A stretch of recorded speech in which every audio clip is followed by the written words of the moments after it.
Oh, c'est sûr qu'il y a énormément de choses qui ont changé. Il y a eu un choc terrible au moment où ça s'est passé, je vais dire, un choc psychologique. Et je veux dire, l'entreprise tremblait sur ses bases, donc forcément, ça a des répercussions dans tout le personnel, du plus petit au plus haut. En premier lieu, il y a eu quand même des pertes financières. Je crois que c'est important de le dire parce qu'il me semble qu'on n'en parle pas suffisamment. On parle des pertes financières au niveau de la clientèle, ce qui est très important également, mais il faut savoir qu'il y a énormément de membres du personnel qui ont aussi vécu des pertes financières. Donc ça, c'est quand même un premier choc. Il y a un choc d'insécurité, de savoir ce qu'on va devenir avant que les choses ne soient claires, qu'on soit racheté par un groupe français, qu'on retrouve une stabilité. Il y a eu quand même une période d'instabilité très forte. Et puis maintenant, il y a quand même vers où on va. L'entreprise, elle change, elle évolue. On est dans un autre groupe.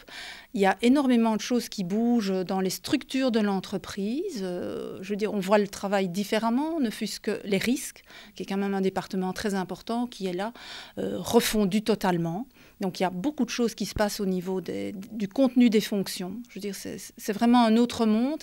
Et je crois que ça va à une telle vitesse que ça, c'est très difficile aussi pour le membre du personnel de s'adapter à cette vitesse de changement.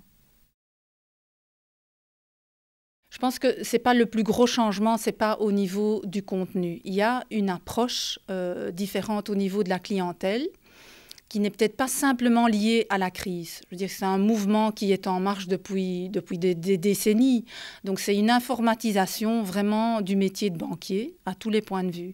D'ailleurs, maintenant, on peut avoir une vie, on peut avoir un compte en banque, on peut faire plein d'opérations, des placements, etc., sans presque jamais mettre un pied dans une agence.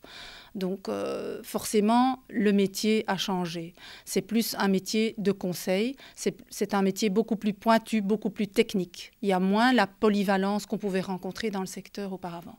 C'est sûr que c'est vraiment général dans tout le secteur. Oui, il n'y a pas de particularité chez BNP Paribas. Je crois que c'est tout le secteur qui évolue de cette façon-là. Il y a la concurrence qui joue entre toutes les entreprises et les parts de marché qui doivent se grappiller à gauche et à droite.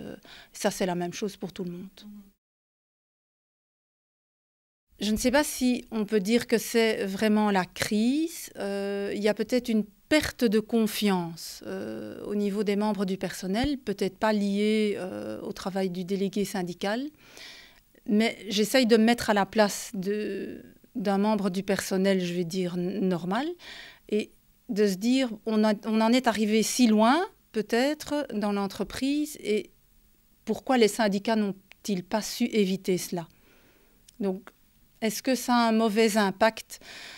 Il est clair que de toute façon, le travail syndical dans une entreprise financière, il est très difficile. Ce n'est pas dans la mentalité de se syndiquer, ce n'est pas vraiment dans la mentalité de faire appel au syndicat. On essaye plus de se débrouiller soi-même, d'avoir ses connexions, son réseau, et voilà. Et donc, je ne sais pas si c'est vraiment lié à la crise, mais c'est vrai que le travail syndical est de plus en plus difficile. En tout cas, on a aussi beaucoup de difficultés à être proche du personnel, à se déplacer dans l'entreprise parce que c'est tentaculaire. Il y a énormément de bâtiments, il y a beaucoup d'agences. Les gens sont stressés, sont surbookés, donc ils n'ont presque jamais le temps de nous rencontrer.